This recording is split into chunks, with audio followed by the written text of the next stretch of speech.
나 가기 전에 자 가에서 이 채권 그 개념 정말 중요해요. 채권은 특정한 행위를 요구할 수 있는 권리인데 이 특정한 행위를 뭐라 한다? 급부라 한다는 거. 누구에게 요구한다? 채무자에게 요구한다. 채무자가 해야 하는 거를 급부라 한다. 자, 그러면 여기서 여러분 이 공사업자는 채권자예요? 채무자예요? 지금 이 공사업자가 건물 공사를 하려는 사람이잖아요. 이 건물이 뭐요? 계약에 따라 줘야 되는 거야. 이 건물이 바로 급부고 급부를 하는 사람, 급부를 제공하는 사람, 급부를 주는 사람이 누구다? 채무자. 급부를 기준으로 공사업자는 채무자가 됩니다. 그래서 공사 개시 후 돈 떨어져서 공사할 수 없게 됐으면 후발적 불능이다. 그래서 여러분이 요 채권자, 채무자가 누군지 아셔야 돼요. 권리, 급부를 요구하는 사람 채권자가 뭔가 해라, 빚 갚아라 요구하면 채무자는 급부를 한다. 그래서 채무자가 급부를 하면 채권은 소멸되는 거예요. 빚 갚았으니까. 급부를 못하면 급부불능. 채권의 발생 원인은 뭐다? 계약. 그런데 법률로도 당사자들의 의사 무관은 계약이 아니더라도 채권과 채무가 발생할 수 있다. 그래서 발생 원인이 1이든 2이든 채무자가 급부하면 채권 소멸. 이제 나갈게요. 주제 통합이라서 두 지문을 읽고 풀어야 돼요. 어렵죠? 가에서 고의, 과실이란 말이 나왔는데 자, 여기도 지금 고의나 과실이란 말 나오거든요. 개인의 자유를 보장하기 위해서 피해가 발생했더라도 고의나 과실을 한 경우에만 책임을 진다. 과실 책임주의. 가 보세요. 가에서 뭐라 그랬어요? 가에 동그라미 가. 고의나 과실이 없으면 급부 불능이 발생해도 책임 안 진다 하잖아요. 연결되네. 개인의 자유를 보장하기 위해서 그런 것 같아요. 그죠? 이것도 과실 책임주의네. 과실 책임주의가 이렇게 연결되네요. 고의나 과실일 때만 책임을 진다. 가의 동그라미 가가 나의 일문단에 연결된다. 친절하게 또 반복해줘. 급부 발생 상황에 대한 채무자 급부 불능을 했는데 채권자에게 손해가 발생해도 채무자 그 불능의 고의나 과실로 채무자는 이거 똑같이 지금 반복한 거 보이시죠? 급부 불능 상황에 대한 채무자의 고의나 과실로 채무자 아무도 책임을 지지 않는다. 이 말은 반복. 나에서 채권자에게 손해가 발생해도 채무자에게 고의나 과실이 없으면 채무 부담하지 않는다. 고의나 과실이 있을 때 손해배상한다. 왜 이렇게 하느냐? 고의나 과실이 없으면 책임 안 지기. 개인의 자유로운 활동 가능성을 보장하기 위해서. 고의나 과실 일부러 하지도 않았고 조심했는데도 피해가 발생했어. 그런데 책임져야 돼. 그러면 이제 그냥 집 밖에 못 나가지. 이불 밖은 위험하다. 여기 띄어쓰기. 이불 밖에 나갔다가 일부러 하지도 않았는데 누구 발을 밟았어. 그 사람이 막 책임지라 그래. 발 밟았는데 발 부러졌어. 그거를 막 처벌하면 고의나 과실이 아닌데도 도의적인 책임은 있겠지만 법률적 책임은 안 지는 거지. 미안해서 치료비는 주는 거지 개인적으로. 근데 법적으로 뭐 막 깜빵 몇 년 살게 이렇게 되면 이제 사람들이 안 나가려고 하겠지. 그래서 1문단은 과실 책임주의의 의미와 기능. 과실 책임주의의 가에서 말한 급부 불능이 있었죠. 급부 이행이 불가능하더라도 고의나 과실일 때만 책임진다. 건물 못 지어줘도 고의나 과실일 때만 책임진다. 그러나 고의나 과실 없이 한 행동의 결과에 대해서도 책임이 발생하는데 무과실 책임. 자, 과실 책임주의랑 완전 반대다. 무과실 책임에는 담보 책임이 있다. 한 번 더 정리. 무과실 책임의 일종인 담보 책임. 유상계약. 자, 말 어렵다. 아까 뭐라 그랬어? 채무자가 급부를 채권자에게 준다 그랬지. 그런데 채권자도 채무자에게 급부, 반대급부를 하는 계약의 경우에 적용된다. 예컨대 주택 분양 계약에서 분양자가 채무자다.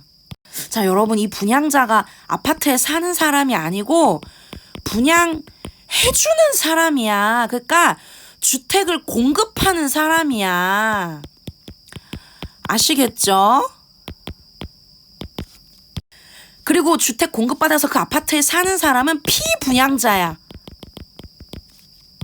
자, 분양자가 채무자라고 했고, 자, 채무자는 급부를 한다 그랬지? 급부는 주택의 공급이다. 반대급부는 뭐야? 돈 내야지, 분양가. 근데 이 채무자, 분양자가 공급주택에 무리세, 누수. 그리고 100제곱미터인데 80제곱미터만 공급돼. 양이 부족한 거지. 이럴 때는 아무리 고의나 과실이 아니어도 담보 책임을 져야 한다는 거야. 즉, 반대급부를 해야 하는 계약. 급부만이 아니라 채권자도 채무자에게 반대급부를 해야 할 때. 자, 그래서 이 조건을 잘 보세요. 이 무과실 책임의 일종인 담보 책임은 유상계약. 채무자가 급부 주고 채권자도 채무자한테 반대급부. 그리고 품질상의 하자가 있거나 수량 부족이 발생하면 담보 책임진다. 채무자가 채권자한테 돈 받았잖아. 돈 받은 값을 해야지. 등가성. 급부와 반대급부는 똑같아야 된다. 등가성. 유상계약, 돈 주고 하는 계약. 유상의 반대가 무상. 여러분, 무상 급식 하잖아요. 돈을 줘고 아파트를 받았는데 하자가 있어. 면적이 모자라. 33평인 줄 알았는데 25평이야. 그러면 내가 준 돈에 맞는 가치가 없으니까 고의나 과실이 없더라도 책임져. 담보 책임이 성립하면 채권자는 채무자에게 손해배상 청구만 할 수 있어. 아파트를 받았어. 근데 아파트에 막 물이 새. 그러면 분양자, 채무자한테 돈 내. 손해배상. 손해배상액은 급부의 가치가 반대급부의 가치에 모자라는 만큼. 계약 파기 전액 환불 요구하려면 너무 품질하잖아. 수량 부족이 심각해서 계약의 목적을 달성할 수 없을 정도이면 증명되어야 한다. 증명. 그래서 지금 계속 담보 책임에 대해서 얘기를 하고 있어요. 담보 책임. 100제곱미터짜리 주택 분양 계약이 체결되었는데 실제로 분양된 주택의 면적이 80제곱미터면 20%가 부족하니까 20%를 환불해라.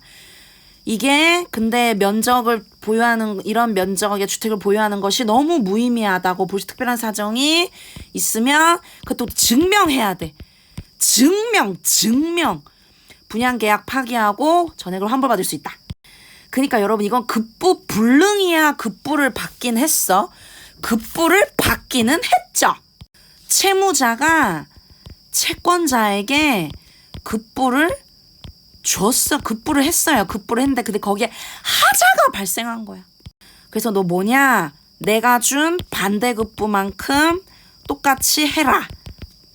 그래서 이때는 과실이나 고의가 아니더라도 책임져야 된다. 균형을 맞추기 위해서 급부와 반대급부 간의 균형 똑같아야 돼. 등가성. 여기 등가성. 자, 등가성이 이렇게 균형이란 말로 다르게 표현된 거지. 그래서 필요한 만큼만 인정되는데 그 이상의 손해를 배상받으려면 채권자는 채무자에게 채무 불이행 책임을 추궁해야 된다. 그러니까 필요한 만큼은 아까 여기서 20%지. 뭐 그 90제곱미터를 받았어. 근데 20%를 환불하라고 할 수는 없어. 10%만 환불해야지. 그지? 균형. 그 이상의 손해를 추가적으로 배상받으려면 채무 불이행 책임을 추궁해야 된다. 이게 뭐냐? 주택 분양 사안에서 고의나 과실로 인해 결로. 여러분, 이런 단어 모르면 찾아야 된다고. 어휘력 업, 문해력 업.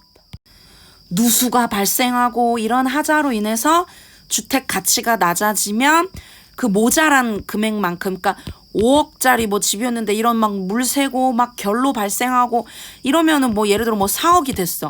그러면 이제 1억을 배상해야지. 그리고 막 이렇게 결로로 인해서 물품이 망가지면 그 물건값에 해당하는 손해는 채무 불이행 책임에 근거한 손해배상. 채무 불이행 책임. 그러니까 담보 책임이랑 채무 불이행 책임이랑 별도로. 담보 책임은 필요한 만큼만. 그 이상은 채무 불이행 책임. 종류가 달라. 그래서 사문단은 담보 책임과 채무 불이행 책임의 관계. 별도야, 별도. 두 개는. 근데 얘들아, 고의나 과실로 인해 나오는데 고의나 과실이 아니라도 없더라도 담보 책임은 손해배상한다 안 한다? 해.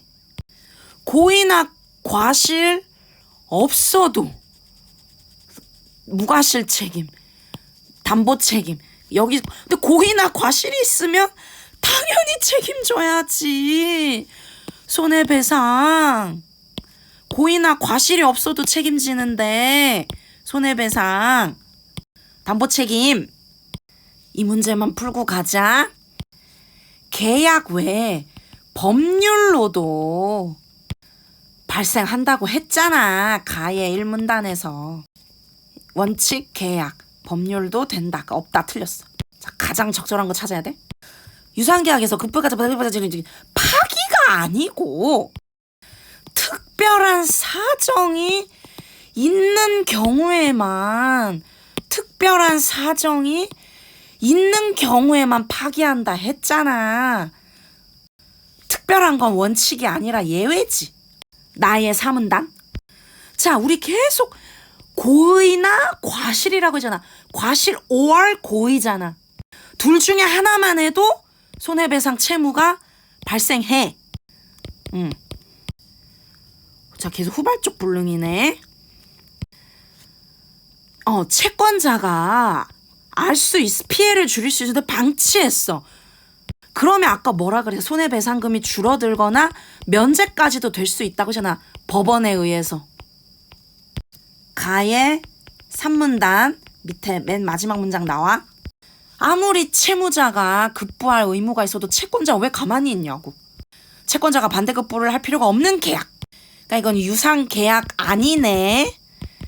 채무의 후발적 불능으로 채권자에게 손해가 발생했더라도 채무자에게 고의나 과실이 없으면 채무자 소비책 부담된다. 그래, 과실 책임주의라 했잖아. 고의나 과실이 없으면 책임 안 진다고. 개인의 자유로운 활동을 보장하기 위해서. 채무자에게 고의나 과실이 없으면.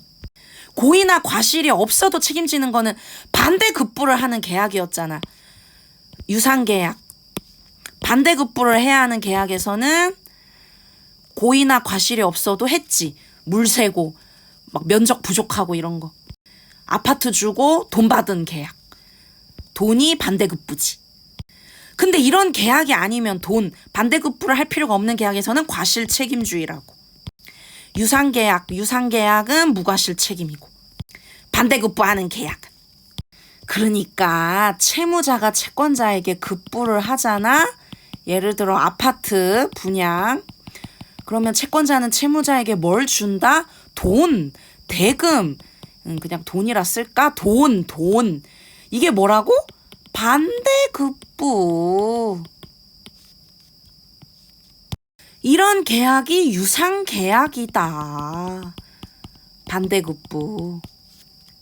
이럴 때는 과실 책임주의가 아니라 무과실 책임이다. 거기에 담보 책임이 있다. 무과실 책임의 일종인 담보 책임. 품질에 하자가 있거나 수량이 부족하거나 급부해.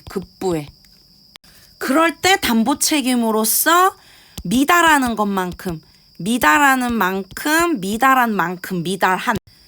손해배상 청구를 할 수 있다. 계약을 아예 파기하고 전액 환불하려면 증명해야 돼. 계약의 목적을 달성하지 못했다고 증명해야 돼. 그리고 지금 이 모든 것은 어쨌든 급부 불능이야, 급부 이행했어. 급부 이행했어. 급부가 실현됐어. 우리 저기 지문에 나온 말로 바꾸면 이행보다는 실현됐어. 불능 아니야. 그러니까 나는 급부 실현을 다루고 있고 가 있지, 가는 급부 불능을 다루고 있는 글이야.